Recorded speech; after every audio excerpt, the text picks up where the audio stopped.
How to read a performance curve, adjusting for viscosity. The flow rates in a Wilden performance curve are determined by pumping water with a Wilden AODD pump.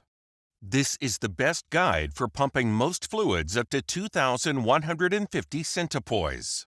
However, if the application requires your Wilden AODD pump to pump something more viscous than 2,150 centipoise, a small calculation can be made to help read the performance curve.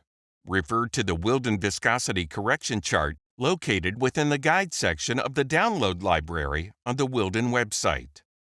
As an example, if a manufacturing company needs to pump a product that has a viscosity of 7,500 centipoise at 50 psi, you can use the Wilden viscosity correction chart to identify the viscosity correction factor. In this instance, the viscosity correction factor for 7,500 centipoise is 2.0. As an example, to obtain the same level of performance as water with a flow rate of 40 gallons per minute, multiply the flow rate by the viscosity correction factor, in this case 2.0. The new required flow rate for a viscous product of 7,500 centipoise is 80 gallons per minute. Refer to the pump's performance curve and adjust the operating point to the viscosity correction flow rate of 80 gallons per minute.